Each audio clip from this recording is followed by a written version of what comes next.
Hey guys, it's Asha. A lot of people don't understand how extremely expensive some investment funds actually are, and as a result they could be paying way more for the privilege of investing in those funds than if they chose a different option. These investment funds are really great at marketing and at obscuring how much they actually cost, making it seem like they're incredibly cheap and millions of people buy in because of that promise. These people are also told that these funds are super safe and that your money is managed by experts who know better than you do. And that's why you need to go and put your money into those funds, because then they can go and manage it for you. But let me bust a few myths. Let me explain to you exactly how incredibly expensive these funds are, because I think you might be really surprised to find out the actual numbers. But first, let me talk about the two big reasons why so many people are actually invested in these funds. The first reason is often down to confidence. And this is a sort of built-up perception that the people managing your money are some kind of extremely smart people. They really know what they're doing the right thing for you by getting you that extra level of return on your money.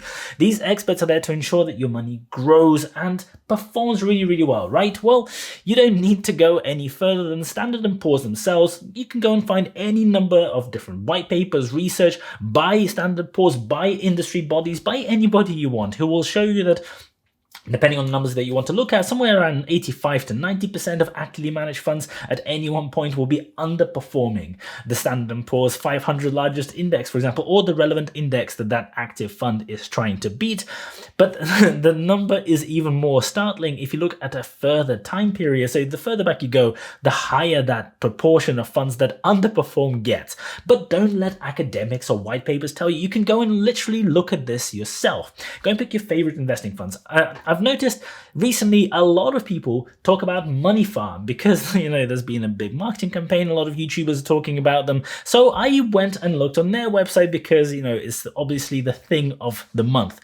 And when I looked, the highest risk portfolio that they have has gone up by 61.9% since January 2016. That sounds really great, right? Well, except in exactly the same time frame, or the same time period, the completely passive, requiring no oversight by industry experts, S&P 500 index went up 106%. That's a seriously big difference, right? And this is, remember, the highest performing, the highest risk version of their portfolios. Now, many of these investing platforms don't actually let you do much investing. You have a very limited choice of typically between 5 and 7 different funds. In exchange, you have to go and pay a lot of fees.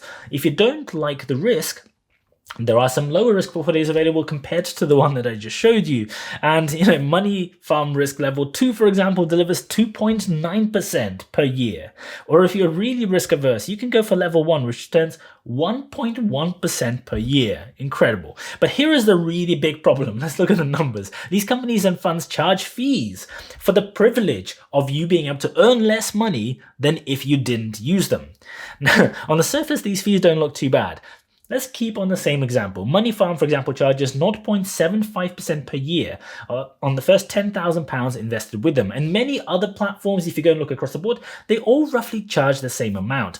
Then you have to pay the ETF fees on top, and then there's a little bit of natural spread. Yes, these investors will literally invest in the same ETFs that you can go and invest in yourself on other platforms without having to pay the fees.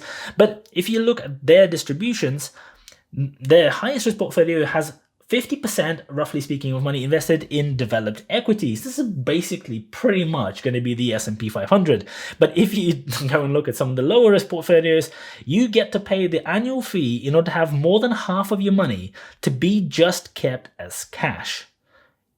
Yeah, literally a pile of cash sitting there doing absolutely nothing. That's called investing. Anyway, here's the bit that I think most people don't even really think about. 0.75%, if we stick with the example, sounds pretty decent, right? It's a very low percentage. And in the grand scheme of things, it's not very bad, right? It's less than 1%. Well, look at it this way. Let's say you decide to invest in the average risk portfolio as an average customer. So let's stick with the theme and let's go with level 4 with Money Farm out of 7. Slap bang down the middle. That portfolio has returned an average of 5.7% per year over the last 5 years, according to their website. And if you have your small amount of money invested with them, you're going to be paying that 0.75% in each of those years.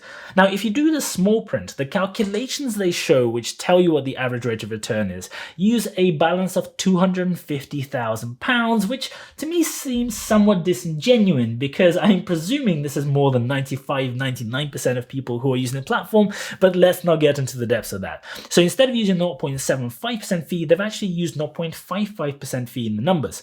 So that means if you take that 5.7% return figure that I just quoted and you add the 0.75% fee for small schmuck investors like me, you're going to get an average return of 6.25% before the fee was taken off. I know this is an approximation, I might not be getting it quite right because of compounding, but just hear me out, I'm not going to be far off. So if you had your money invested in this portfolio right now, and based on this historic return, or maybe you were invested in it over the last few years, then you'll be paying 0.75% fee out of your 6.25% return.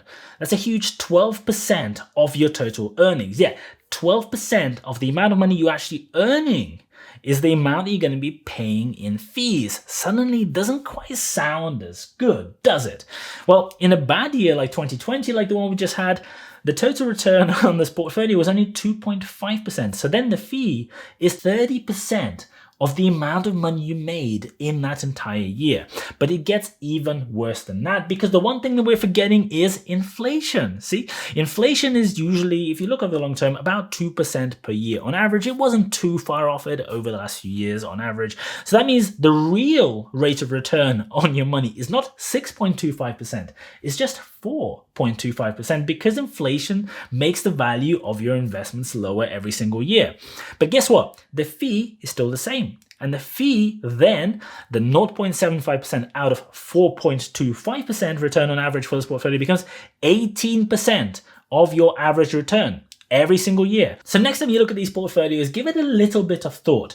Do you want to pay 18% of the amount of money you're actually earning over to the platform for the privilege of being able to earn that money?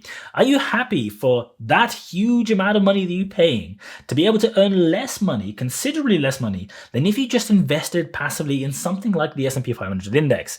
These fees might seem really small in the way that they are marketed and presented, but do a little bit of math and suddenly they become really incredibly expensive. You can go and invest in the S&P 500 by opening an account with either Freetrade or Trading212, who right now are not actually accepting new accounts, but I think that'll change relatively soon. And if you go and use my link in the description below, not only will you be able to invest in the S&P 500 without having to pay platform fees or transaction fees in the case of pound-denominated ETFs, you will be able to also get a free share worth up to £100 or £200 depending which platform it is. So that's a pretty nice bonus on top of what I really like as a platform. And I will also get a free share as well, which I'm really grateful for anyone using my link for. So thank you very much in advance. But I've just made a separate video that I published literally just before this one, but all about the best S&P 500 ETF and why based on price alone. So if you want to go and find out my thinking on exactly how I personally like to invest in the S&P 500, make sure you go and check that video out. I'm going to put a link up here and I'm going to put a link after this video finishes as well. As always, thank you very much for watching. I really appreciate it and I'll see you guys later.